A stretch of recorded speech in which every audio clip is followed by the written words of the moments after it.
killing us as civilians. Gaddafi's or the official forces didn't move at the first few days when these, what they call themselves rebels, I call them mobs. When they started this move and they started to go around to the military bases and attacking soldiers, they had order not to shoot towards civilians.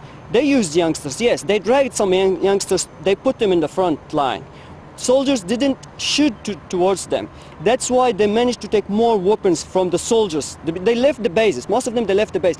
Gaddafi's orders at the first few days not to shoot, because he also thought like us, some Libyans are angry from Gaddafi, but that was not the truth. And this is what made it worse, because if they knew from the beginning it was the people, it would have been easy.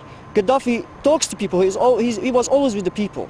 Mohammed, you're a dentist by trade. Trying to give us an idea of the impact on ordinary people trying to go about their business, not particularly Gaddafi's soldiers or the people protecting him or his very strong supporters inside the compound. You're a dentist. Try to give us a sense of what your family, your patients are saying. What's their response to the military intervention here? We've had several nights now of heavy gunfire, anti-aircraft fire. It's a terrifying sound for mothers trying to get their children to sleep. What are your patients and your family saying about this? They're all scared, really. Everybody. We're all scared. We are human. We are scared. I was scared. I was about to die. My family, friends and families, they're phoning me. My mom is calling me and crying. She's scared even in her own house. But we don't have another choice. If they're gonna finish Gaddafi, they'll finish Libya. They'll finish all the Libyans.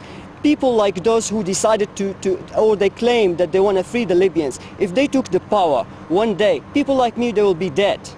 We will never survive. Gaddafi is the only one stood with the people and helped them to grow and become better and live better life. Those people, they don't like us, and we know that. People like me, or the people, ordinary people, they will be targeted. There will be no law to protect them. There will be no one will stand up for them. If they were abused, if they were treated unfair. We know that. And the last thing made us love Gaddafi more and more. Before, to be honest, I never cared who's in power or who's not, or whatever happening in politics. It's not my business. I'm just a dentist. I care about my patients. That's all what I care, or to develop my skills and my experience in dentistry. Politics is not my interest, and there's many people like me.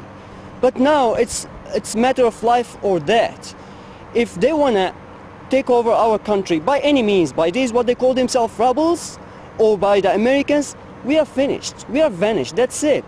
There's no more meaning for our life after that. Mohammed, when the international community says it's not an objective to invade this country, the aim of the military intervention is to protect civilians from being attacked by their own leader.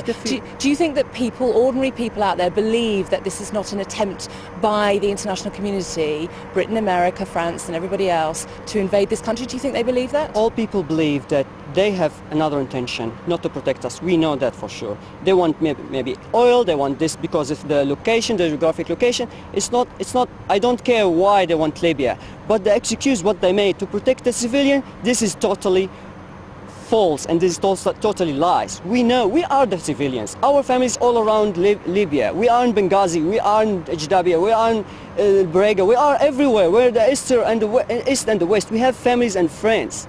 We know what we need, and we know that for a fact Gaddafi was there, or the official orders actually was not Gaddafi's forces, it's our forces, it's the official forces, the military.